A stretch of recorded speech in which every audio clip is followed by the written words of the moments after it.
Hello दोस्तों, तो आज की वीडियो में कवर करेंगे लोग एनसीईआरटी पॉलिटी क्लास 12 के पार्ट 1 के चैप्टर नंबर 4 है भारत के विदेशी संबंध। और इसमें इंपॉर्टेंट टॉपिक को देखेंगे लोग अंतर्राष्ट्रीय संदर्भ और गुटनिरपेक्ष नीति और चुनाव के साथ शांति और संघर्ष। भारत की परमाणु नीति देखेंगे लोग, पाकिस्तान के साथ युद्ध और शांति को देखेंगे लोग। और आर्टिकल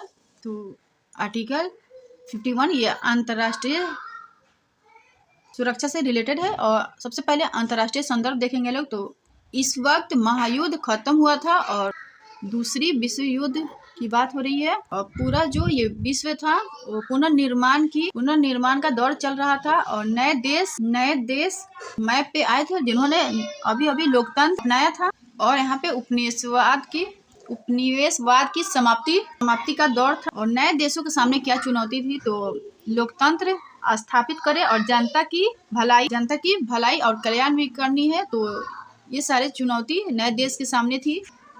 और आर्टिकल 15(1) अंतर्राष्ट्रीय शांति सुरक्षा की बात करते हैं। अंतर्राष्ट्रीय शांति व सुरक्षा की बात करते हैं आर्टिकल 15(1)। और भारत विरासत में देखेंगे लोग तो गरीबी, भूख और सीमा विवादों की श्रृंखला थी। और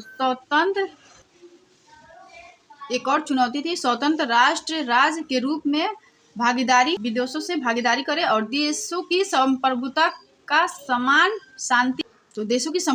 सम्मान करना और शांति कायम करना। और देश की विदेश नीति पर घरेलू अंतर्राष्ट्रीय वातावरण का असर देखेंगे लोग। तो जो भी विकासशील देश थे, भारत में विकासशील देशों के पास जो रिसोर्सेज संसाधनों का अभाव था, संसाधन नहीं थे। और ये अपने विकास और सुरक्षा हेतु विकसित देशों पर निर्भर हो गए। तो इसके पीछे रीजन क्या था, तो संसाधनों का अभाव। तो कर्ज या अनुदान के लिए ये इन पे निर्भर हो गए। ये जो दौर था वो शीत युद्ध, कोल्ड वॉर का दौर था। और कुछ शक्तिशाली देशों की बात करें तो संयुक्त राज्य अमेरिका और सोवियत संघ, ज्यादातर देशों ने किसी न किसी ग्रुप को ज्वाइन। और नेक्स्ट टॉपिक है गुटनिरपेक्ष की नीति, द पॉलिसी ऑफ नॉन एलिजमेंट।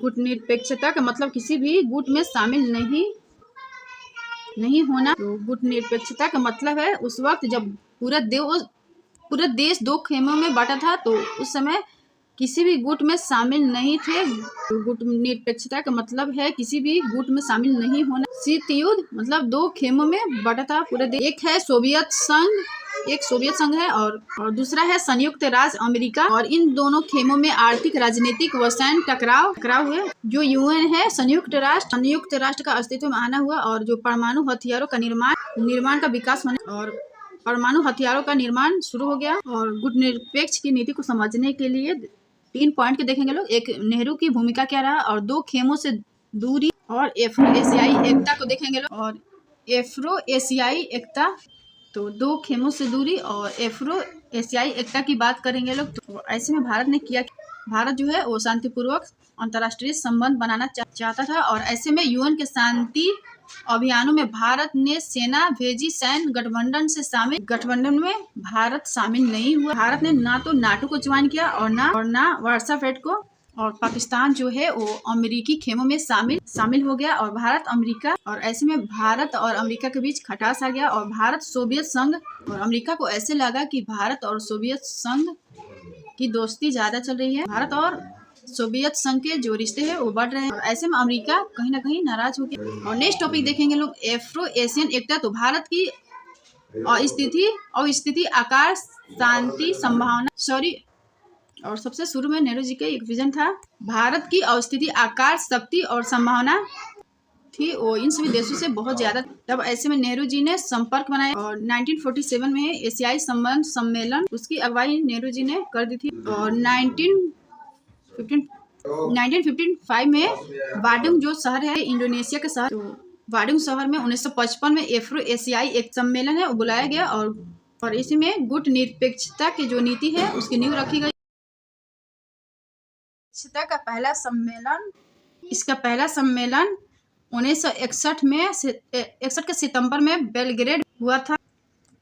और चीन के साथ शांति व संघर्ष देखेंगे लोग। तो नेहरू और वल्लभ भाई पटेल, तो नेहरू जी और सरदार पटेल। तो नेहरू जी ने कहा जो चीन है ये अच्छी है और एक सद्भाव था कि आक्रमण नहीं करेगा। और सरदार पटेल के ये कहना था कि तो सरदार पटेल ये आशंका की निगाहों से देखते थे कि ये जो चीन है वो आक्रामक हो जाए। तो ऐसा मानना था सरदार पटेल जी के। और भारत और चीन के जो अंतर्राष्ट्रीय सीमा थी, इस पर अर्धसैनिक बल इनको लगा रखा था। और चीन के साथ शांतिपूर्ण सह अस्तित्व के लिए भारत ने एक समझौता हस्ताक्षर किया था, जिसे कि पंचशील समझौता कहा गया था। और ये अप्रैल 1954 में घोषणा की गई थी। और पंचशील समझौता भारत और चीन के बीच में हुई। और इसके 5 पॉइंट है। पहला है, दूसरे देश के आंतरिक मामलों में हस्तक्षेप नहीं, आक्रमण न करे और शांति सह अस्तित्व की नीति अपनाए। और चौथा है, परस्पर सहयोग की भावना रखे। और 5वां है, क्षेत्रीय अखंडता व प्रभुत्व का सम्मान करे। 1962 को देखेंगे लोग, तो चीन ने कैसे आक्रमण किया। तो पहला है, तिब्बत पर चीन ने नियंत्रण कर लिया। और शुरुआत में भारत ने विरोध नहीं किया। और तिब्बत के धार्मिक नेता, और ऐसे में प्रॉब्लम्स कब बढ़ी, तो जब तिब्बत के धार्मिक नेता दलाई लामा ये भारत आ गए। और चीन ने इसे कैसे देखा। चीन ने आंतरिक मामलों में दखल चीन ने इसे अपने आंतरिक मामलों में दखल के तौर पर नेक्स्ट जो मुद्दा था वो सीमा विवाद को लेकर था। और लद्दाख अक्साई चीन, जो लद्दाख के वो भाग जिस पर चीन अपना कब्जा बताता है, उसे अक्साई चीन कहा जाता है। और अरुणाचल प्रदेश, जिसे नेफा कहा जाता था, इस पर जो है कब्जा करना शुरू कर। इस पर चीन ने कब्जा करना शुरू कर। तो 1957 से 1959 की बात करें तो इस पर अक्साई चीन ने रणनीतिक बढ़त के लिए सड़कें बनाने लगा। और 1962 में अरुणाचल प्रदेश पर आक्रमण किया। भारतीय सेना ने बचाव किया, लेकिन फिर चीन ने एक तरफा युद्ध विराम शुरू कर दिया। और पाकिस्तान के साथ युद्ध और शांति में देखेंगे लोग, तो कश्मीर मुद्दे पर 1947 से ही विवाद था। और ये जो छाया युद्ध है वो छिड़ा हुआ था। लेकिन जब यूएन आया तब यहाँ से इस इशू को सॉल्व किया गया। और दूसरा जो है वो सिंधु जल विवाद है। तो सिंधु जल विवाद को सिंधु जल समझौता के द्वारा सुलझाया गया। तो सिंधु जल समझौता 1960, और ये हुआ था नेहरू और अयूब खान के बीच में। इनके बीच में ये जो समझौता है वो हुआ था। और 1965 के सैन्य संघर्ष 1965 में पाकिस्तान के साथ सैन्य संघर्ष वो छिड़ गया। और पीएम थे उस समय लाल बहादुर शास्त्री। और पाकिस्तान गुजरात और कच्छ इलाके पर हमला कर दिया। और जो पीएम थे वो सेना भेजी यहाँ पे भारतीय जो सेना है वो लाहौर तक पहुंच गया। और फिर से यहाँ पे यूएन आया। और यूएन के हस्तक्षेप से ये जो युद्ध विराम है वो हो गया। और बांग्लादेश युद्ध 1971 देखेंगे लोग, तो जब भारत और पाकिस्तान के विभाजन हुआ तब एक सबसे बड़ी समस्या ये थी, कोई भी ऐसा इलाका नहीं था जिसे हम पाकिस्तान बना दे। तब ऐसे में पश्चिमी पाकिस्तान था और पूर्वी पाकिस्तान, और इन दोनों को संयुक्त रूप से पाकिस्तान कहा जाता था। 1971 से ही पाकिस्तान में अंदरूनी संकट आ चुका था। और ऐसे में होता है तो पश्चिमी पाकिस्तान में आते हैं जुल्फिकार भुट्टो। ये पश्चिमी पाकिस्तान में जीते और पूर्वी पाकिस्तान में मुजीबुर रहमान की सरकार बनी। उनकी पार्टी जो थी वो जीती अवामी लीग पार्टी। तो मुजीबुर रहमान की पार्टी के नाम था अवामी लीग पार्टी। और पश्चिमी पाकिस्तान ये स्ट्रॉन्ग था, बहुत मजबूत था। तो इसने क्या किया, पश्चिमी पाकिस्तान ने यहाँ के लोगों पर अत्याचार दर्ज व्यवहार शुरू कर दिया। और ऐसे में अवामी लीग पार्टी ने मुक्ति संघर्ष चालू कर दी कि अब हमें स्वतंत्रता चाहिए पाकिस्तान में। पूर्वी पाकिस्तान ने क्या किया, नए परिसंघ की मांग की। और 1971 में भारत इसमें शामिल कैसे हुए, तो 80 लाख शरणार्थी आ गए। भारत में लगभग 80 लाख शरणार्थी आ गए। और ऐसे में भारत ने एक नैतिक और भौतिक समर्थन भी किया। और भारत ने क्या किया, तो भारत ने सोवियत संघ के साथ समझौते कर लिया और 20 वर्षीय समझौते किया। भारत ने सोवियत संघ के साथ 20 वर्षीय समझौते किया। और 1971 में दिसंबर में भारत पाकिस्तान युद्ध छिड़ गया। और पाकिस्तान ने हमले शुरू किया पंजाब, राजस्थान, जम्मू कश्मीर। बदले में भारत ने वायुसेना, जल सेना, थल सेना इसका यूज किया। और भारतीय सेना ने ढाका को 3 तरफ से घेर लिया। और ऐसे में पाकिस्तान के 90,000 सैनिक 90,000 से ज्यादा जो सैनिक थे वो आत्मसमर्पण कर दिए, पाकिस्तान के जो सैनिक थे। और ऐसे में बांग्लादेश एक स्वतंत्र राष्ट्र के रूप में नक्शे पर आया। इसके परिणाम ये रहे कि भारत सैन्य पराक्रम दिखा। 1971 में लोकसभा चुनाव हुआ और उस समय इंदिरा गांधी जो पीएम थी। और कुछ फैक्ट देखेंगे लोग, तो 2017 की रिपोर्ट के अनुसार ये कहा जाता था कि परमाणु रिएक्टर की संख्या भारत के जो नंबर है वो तीसरा है। 1999 में परमाणु नीति ड्राफ्ट आया। परमाणु के यूज कैसे करना है, तो 1999 में परमाणु नीति ड्राफ्ट आया। 2003 में परमाणु नीति को लेकर के 2003 में परमाणु नीति को लेकर के, परमाणु यूज को लेकर के एक नीति बना। नो फर्स्ट यूज पहला परीक्षण किया मई 1974 में, जिसे परमाणु पोखरण स्माइलिंग बुद्धा परमाणु परीक्षण कहा जाता है। और दूसरा 11 मई 1998 को सेकेंड ऑपरेशन शक्ति दूसरा पोखरण परीक्षण किया। तो 11 मई 1998 को सेकेंड पोखरण परीक्षण किया और इसका नाम था पोखरण शक्ति। और नेक्स्ट चैप्टर है अध्याय नंबर 5 है एनसीईआरटी पॉलिटी क्लास 12 के पार्ट 1 के चैप्टर नंबर 5 है कांग्रेस प्रणाली की चुनौतियां और पुनर्स्थापना देखेंगे लोग। इसमें कुछ टॉपिक है जो इंपॉर्टेंट है वो कवर करेंगे लोग। राजनीतिक उत्तराधिकार की चुनौती और चौथा आम चुनाव 1967 देखेंगे लोग। कांग्रेस में विभाजन 1971 के चुनाव और कांग्रेस की पुनर्स्थापना देखेंगे लोग। और राजनीतिक उत्तराधिकार की चुनौती तो 1964 में नेहरू जी जो फर्स्ट पीएम थे और इनके मृत्यु के बाद नेहरू के बाद कौन पीएम बनेगा, और ये सबसे बड़ी प्रश्न थी और आशंका था कि क्या लोकतंत्र कायम रह पाएगा। तो 1960 के दशक को खतरनाक दशक कहा जाता है क्योंकि गरीबी, शिक्षा और सांप्रदायिकता के समय था और इसी आधार पर खतरनाक दशक 1960 को कहा जाता है। और नेहरू के बाद शास्त्री जी पीएम बने और उनके सामने दो चुनौतियां थी। और शास्त्री जी 1964 से 1966 तक पीएम रहे और इनके सामने दो चुनौतियां थी।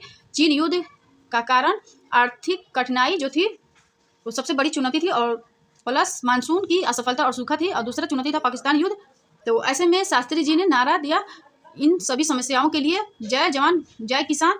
और 10 जनवरी 1966 के ये ताशकंद गए थे समझौते के लिए और वहीं पर इनकी मृत्यु हो गई ताशकंद समझौते के दौरान। और पाकिस्तान में अयूब खान उस समय प्रमुख थे और इनसे शांतिपूर्ण वार्ता करने गए थे शास्त्री जी। और शास्त्री जी की मृत्यु 11 जनवरी 1966 को मृत्यु हो गई। और गुलजारी लाल नंदा कुछ समय के लिए कार्यवाहक पीएम बने। और शास्त्री के बाद इंदिरा, तो सबसे पहले देखेंगे लोग पीएम पद के लिए दो लोग थे। एक मोरारजी देसाई जो बम्बई के मुख्यमंत्री थे, पीएम थे, और दूसरी सामने थी इंदिरा गांधी जो नेहरू की बेटी थी और कांग्रेस के अध्यक्ष। और साथ ही शास्त्री मंत्रिमंडल में सूचना प्रसारण के मंत्रालय भी इन्हीं के पास था। और इंदिरा को कांग्रेस के बड़े नेताओं ने समर्थन नहीं दिया और गुप्त मतदान के जरिए इनको जिताया गया और 2/3 सांसद ने वोट मतदान किए 2/3 सांसदों ने मतदान किए। और चौथा आम चुनाव 1947 में देखेंगे तो चुनाव का संदर्भ और गैर कांग्रेसवाद चुनाव का जनादेश और गठबंधन और दल बदल देखेंगे। और 1967 के चौथा आम चुनाव देखेंगे तो चुनाव संदर्भ के तो समस्याएं तो गंभीर आर्थिक संकट और मानसून असफलता, सूखा और खेती में गिरावट, खाद्यान्न संकट और मुद्रा भंडारण में कमी, सैन्य खर्च में बढ़ोतरी। तो 1967 के चौथा आम चुनाव की ये समस्याएं थी। और ऐसे में इंदिरा गांधी के पहला कदम था रुपये का अवमूल्यन कर दिया जाए। तो 1 रुपया जो पहले 5 रुपये हुआ करता था उसको $1 को 7 रुपये कर दिया गया। तक रुपये का रेगुलेशन 1949, 1966 और 1991 3 बार हो गया है हिस्ट्री के अनुसार। और जब आर्थिक संकट आया तो महंगाई में बढ़ोतरी हुई और खाद्यान्न में कमी। इसके परिणाम ये हुआ कि लोगों ने हड़ताल व आंदोलन बंद को शुरू कर दी और सरकार का रवैया देखेंगे तो कानून व्यवस्था का समस्या बताया। और दल बदल का अर्थ किसी खास पार्टी से चुनाव लड़े और चुनाव जीते और चुनाव जीतने के बाद आप इस दल को छोड़ दे। और दल बदल विरोधी कानून एंटी डिफेक्शन लॉ देखेंगे तो पहला है दल बदल विरोधी कानून संसद और विधानसभा सदस्यों को एक पार्टी से दूसरी पार्टी में शामिल होने पर दंडित करते हैं। और दूसरा पॉइंट है संसद ने इसे 1985 में 10वीं अनुसूची के रूप में संविधान में जोड़ा। इसका उद्देश्य दल बदलने वाले विधायकों को हतोत्साहित कर सरकारों में स्थिरता लाना था। और 10वीं अनुसूची जिसे दल बदल विरोधी अधिनियम के रूप में जाना जाता है को 52वें संविधान संशोधन 1985 के माध्यम से संविधान में शामिल किया गया था। और यह किसी अन्य राजनीतिक दल में दल बदल के आधार पर निर्वाचित सदस्यों की अयोग्यता के लिए प्रावधान निर्धारित करता है। और यूपीएससी प्रीलिम्स के लिए इफेक्ट है दल बदल विरोधी कानून के संबंध में तो 1985 के अधिनियम के अनुसार एक राजनीतिक दल के निर्वाचित सदस्यों के 1/3 सदस्यों द्वारा दल बदल के विलय माना जाता था। और 91वें संविधान संशोधन अधिनियम 2003 के अनुसार दल बदल विरोधी कानून में एक राजनीतिक दल को किसी अन्य राजनीतिक दल में या उसके साथ विलय करने की अनुमति दी गई और बशर्ते कि उसके कम से कम 2/3 सदस्य विलय के पक्ष में। इंदिरा इज द सिंडिकेट, तो ये क्या है तो सबसे पहले सिंडिकेट को समझेंगे लोग। ये कांग्रेस के बड़े नेताओं का समूह था, इनका बेसिकली नियंत्रण था चलती थी। और एग्जाम्पल्स है इसमें के कामकाज, तो एग्जाम्पल्स है इसमें के कामराज। और इंदिरा जी को जो सिंडिकेट था, सिंडिकेट ने इंदिरा को पीएम बनाने के लिए क्योंकि ये सलाह पर काम करेगी, सिंडिकेट के सलाह पर काम करेंगी और और इंदिरा जी ने क्या किया, पार्टी के बाहर के लोगों को सलाहकार रखा और धीरे धीरे सिंडिकेट हाशिए पर ला दिया। और इंदिरा गांधी के सामने दो चैलेंजेस थे, चुनौतियां थी इनके सामने। सिंडिकेट के प्रभाव से खुद को स्वतंत्र कर ले, और दूसरा था कांग्रेस की खोई हुई जमीन को हासिल करना। और ये सब के चलते इंदिरा गांधी और सिंडिकेट के बीच में एक संघर्ष है वो छिड़, और जो टकराव इन दोनों के बीच में हो रहा था। और इंदिरा जी ने इस संघर्ष का नाम, इंदिरा जी ने सत्ता संघर्ष ना दे करके सत्ता संघर्ष की जगह विचारधारा की लड़ाई बताया। और सरकार वामपंथी को रंग देना शुरू कर दिया। और ऐसे में 1967 में 10 सूत्रीय कार्यक्रम ने बिना कुछ पूछे 1967 में 10 सूत्रीय कार्यक्रम लेकर आई। और इसमें शामिल था गरीबों के लिए अनाज देना, भूमि सुधार करना। और इंदिरा गांधी ने जो इस पार्टी को बनाया उसे रिक्वेस्टेनेंस कहा। जो सिंडिकेट के पास पार्टी थी उसे संगठन ऑर्गेनाइजेशन का था। ये पार्टी जो दो भागों में टूट गई थी, इसे पुरानी कांग्रेस और पुरातन कांग्रेस कहा। और ये जो पुरानी कांग्रेस है ये पुरातन पंथी थी। 1971 का चुनाव और कांग्रेस का पुनर्स्थापना में देखेंगे लोग तो पुरानी कांग्रेस का मतलब पुरानी कांग्रेस मतलब सिंडिकेट मुकाबला बेसिकली 3 लोगों के बीच था। और क्या माना जाता, तो अभी तक धारणा क्या थी पुरानी कांग्रेस के असली नियंत्रण को पुरानी कांग्रेस में नहीं था, ऐसा माना जाता था। दूसरा पक्ष इंदिरा गांधी नई कांग्रेस, धारणा क्या थी कि ये जर्जर और टूटी हुई है। कुछ लोग और भी थे, गैर साम्यवादी प्लस गैर कांग्रेसी, सभी ने मिलकर एकजुट होकर गठबंधन बना लिया और इसको कहा ग्रैंड आइलैंड। और ये जो इंदिरा गांधी है इनके पास एक एजेंडा था, कार्यक्रम, और ये एजेंडा था गरीबी हटाओ। इन्होंने कहा कुछ सकारात्मक कदम उठाओ, गरीबी हटाओ, आम अवसर की समानता, गरीबी हटाओ का नारा दिया, आय और अवसर की समानता की बात की, और पीबी फर्स्ट को समाप्त किया। और इनका जो वोट के आधार बना श्रमिकों, किसानों, महिलाओं, दलितों, अल्पसंख्यक तो आधार बना। अगर वीडियो पसंद है तो like, share, comment and subscribe कर दीजिएगा। Thank you. चैप्टर है एनसीईआरटी पॉलिटी क्लास 12 के पार्ट 1 के चैप्टर नंबर 6 है लोकतांत्रिक व्यवस्था का संकट। तो आपातकाल पृष्ठभूमि में 3 पॉइंट को देखेंगे लोग। एक है आर्थिक संदर्भ, गुजरात और बिहार छात्र आंदोलन को देखेंगे लोग, और न्यायपालिका के संघर्ष, और आपातकाल की घोषणा में संकट और फैसला, आपातकाल के परिणाम को देखेंगे लोग, और आपातकाल के बाद के विवाद, तो क्या आपातकाल जरूरी था और आपातकाल के दौरान क्या क्या हुआ और आपातकाल से सबक क्या मिला। तो आपातकाल के बाद की राजनीति में तो लोकसभा का चुनाव 1977 देखेंगे लोग, और जनता सरकार, और लास्ट में विरासत की बात करेंगे। तो आपातकाल के सबसे पहले पृष्ठभूमि देखेंगे लोग। तो आर्थिक संदर्भ में ये कहा गया कि तो सरकार ने नारा दिया था गरीबी हटाओ, लेकिन एक परिणाम के रूप में सामने आया कि सामाजिक व आर्थिक स्थिति है उसमें बदलाव नहीं हुआ। तो सामाजिक आर्थिक स्थिति में कोई बदलाव या सुधार नहीं आया, कोई भी बदलाव या सुधार नहीं हुआ है। और बांग्लादेश संकट, तो बांग्लादेश संकट 1971 और 80 लाख शरणार्थियों का बोझ। तो बांग्लादेश का संकट 1971 के बाद 80 लाख शरणार्थियों का बोझ भारत पे आ गया था, और अमेरिका ने सहायता बंद कर दी। और अंतर्राष्ट्रीय बाजार की बात करें तो यहाँ पे जो तेल की कीमतें थी वो बढ़ गई थी, महंगाई 30%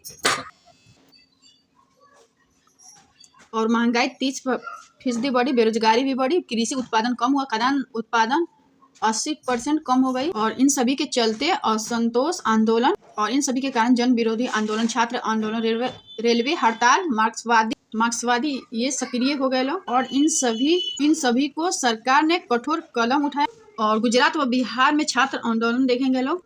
और गुजरात के पहले देखेंगे लोग 1974 जनवरी में तो आपातकाल क्यों लगा उसके 1 साल पहले की घटनाएं देखेंगे लोग। और गुजरात के अलग देखेंगे लोग और बिहार के अलग। तो बिहार के 1974 के मार्च की घटनाएं देखेंगे लोग, और 1974 जनवरी के गुजरात की घटनाएं देखेंगे लोग। तो कारण दोनों में सेम ही थे, गुजरात और बिहार में।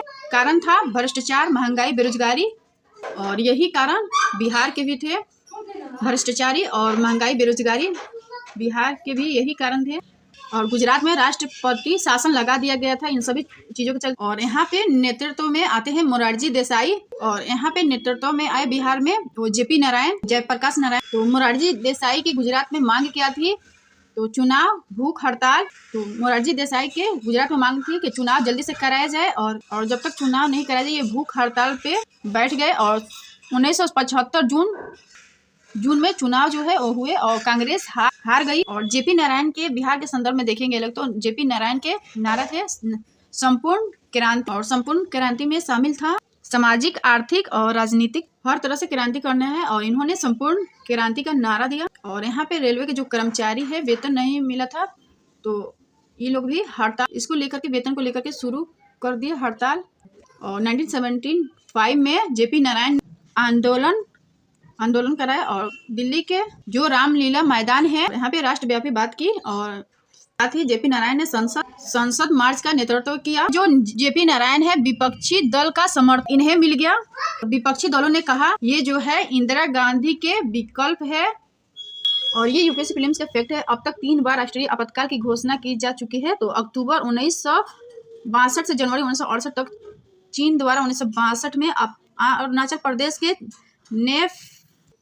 नेफा क्षेत्र पर हमला करने के कारण और दिसंबर 1971 से मार्च 1977 तक पाकिस्तान द्वारा भारत के विरुद्ध और अघोषित युद्ध छेड़ने के कारण जून 1975 से मार्च 1977 तक आंतरिक अशांति के आधार। नेक्स्ट पॉइंट है न्यायपालिका से संघर्ष और इसमें 3 मांगे बहुत महत्वपूर्ण है। तो 3 संवैधानिक मामले। तो एक पहला मामला है क्या संसद फंडामेंटल राइट में कटौती कर सकती है। दूसरा मामला है क्या संसद संविधान संशोधन द्वारा संपत्ति के अधिकार को कम कर सकती है या संपत्ति के अधिकार में कटौती कर सकती है। और तीसरा प्रश्न है क्या संसद डीपीएसपी को प्रभावित करने के लिए फंडामेंटल राइट कम कर सकती है। और इसका जवाब सुप्रीम कोर्ट के द्वारा ये हुआ कि सुप्रीम कोर्ट ने कहा कटौती नहीं की जा सकती है। और यहाँ पे सुप्रीम कोर्ट के कहना था कि संसद ऐसा नहीं कर सकती है और इस मामले को सुप्रीम कोर्ट ने निरस्त कर दिया। और एक मामला है केशवानंद भारती मान 1973 के और सुप्रीम कोर्ट ने कहा संविधान का एक। और इस मामले में सुप्रीम कोर्ट के क्या कहना था तो संविधान का एक बुनियादी ढांचा है और इसमें संशोधन नहीं किया जा सकता है। और 1973 में एक और विवाद हुआ ये था सीजीआई को लेकर। ये चीफ जस्टिस ऑफ इंडिया ये जो वरिष्ठतम न्यायाधीश होते थे और सीजीआई किसे बनाया जाता था तो जो वरिष्ठतम न्यायाधीश होते थे उन्हें ही बनाया जाता था। और यहाँ पे क्या किया सरकार ने एएन रे को सीजीआई नियुक्त किया। और इस संघर्ष का चरम बिंदु क्या था तो हाई कोर्ट इंदिरा गांधी के निर्वाचन को अवैधानिक घोषित करना था। नेक्स्ट टॉपिक है संकट और सरकार का फैसला। तो जेपी नारायण जिन्होंने संपूर्ण क्रांति का नारा दिया और विपक्षी दल एक हो चुके थे तो विपक्षी दलों ने इंदिरा गांधी के इस्तीफा की मांग की। और 25 जून 1975 को रामलीला मैदान दिल्ली राष्ट्रव्यापी सत्याग्रह की घोषणा की गई। और इन सभी चीजों के चलते सरकार का जवाब देखेंगे लोग तो सरकार का जवाब इन सभी चीजों में था इमरजेंसी को डिक्लेयर कर देना। तो 25 जून 1975 को सरकार के द्वारा आपातकाल की घोषणा कर दी गई। आर्टिकल 352 के अंतर्गत तो अनुच्छेद 352 के अंतर्गत आपातकाल की घोषणा कर दी। और 25 जून 1975 की बात करें तो इस समय राष्ट्रपति थे फखरुद्दीन अली अहमद राष्ट्रपति थे। और जो पीएम इंदिरा जी थी और इनके सिफारिश पे तो इंदिरा जी ने सिफारिश की और इनके सिफारिश पे आपातकाल लागू हो गया। और लोकतंत्र पर काला धब्बा तो देखेंगे लोग तो साल 1975 में 25 जून को इंदिरा गांधी के गुरु ने हिंदुस्तान को आपातकाल में तानाशाही शासन दिखाया जो 21 महीने चला। और तीसरा बार आपातकाल लगाया गया। इससे पहले 1968 में भारत चीन और 1971 में भारत पाकिस्तान जंग के दौरान इमरजेंसी लगी थी और करीब 10 लाख लोगों की जबरन नसबंदी कर दी गई। और 21 महीने 25 जून 1975 और 21 मार्च 1977 लगा रहा आपातकाल। हालांकि संजय गांधी इसे कई साल लगाए रखना चाहते थे और बिना किसी सुनवाई के 1 लाख से ज्यादा लोगों को जेल में डाल दिया गया जिनमें कई बड़े नेता शामिल थे। और 22 लोगों के को प्रताड़ित कर हत्या कर दी गई। हालांकि अनाधिकारिक आंकड़ा कहीं ज्यादा बताया जाता है। और आपातकाल से पहले कांग्रेस की सीटें 352 लोकसभा में थी। आपातकाल के बाद कांग्रेस की सीटें 153 लोकसभा में 153 थी। और आर्टिकल 352 में निहित है कि युद्ध, बाह्य आक्रमण या सशक्त विद्रोह के कारण संपूर्ण भारत या इसके किसी हिस्से की सुरक्षा में हो तो राष्ट्रपति राष्ट्रीय आपातकाल की घोषणा कर सकता है। मूल संविधान में सशक्त विद्रोह की जगह आंतरिक अशांति शब्द का उल्लेख था। और 44वें संविधान संशोधन अधिनियम में देखेंगे लोग तो 1972 द्वारा आंतरिक अशांति को हटाकर उसके स्थान पर सशस्त्र विद्रोह शब्द किया गया। और जब आपातकाल की घोषणा युद्ध अथवा बाह्य आक्रमण के आधार पर की जाती है तब इसे आपातकाल के नाम से जाना जाता है। और राष्ट्रीय आपात की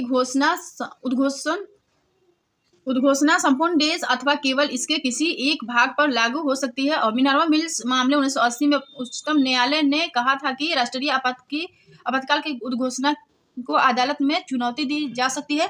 और आपातकाल के परिणाम देखेंगे लोग तो बड़े स्तर पर गिरफ्तारियां हुई। और जो प्रिवेंटिव डिटेक्शन है, निवारक नजरबंदी, आशंका के आधार पर 1 लाख से ज्यादा गिरफ्तारियां की गई थी। 1 लाख से ज्यादा लोगों को आशंका के आधार पर गिरफ्तार किया गया। और फंडामेंटल राइट जो लोगों के राइट्स है, अधिकार है, वो निष्प्रभावी हुए। और देखेंगे लोग संसद के सामने क्या चुनौतियां थी। और इलाहाबाद हाईकोर्ट पृष्ठभूमि, इसके कारण ही संविधान संशोधन एक होता है। और संविधान संशोधन में यह कहा गया था कि जो पीएम है राष्ट्रपति है उपराष्ट्रपति के निर्वाचन को अदालत में चुनौती नहीं दी जा सकती है।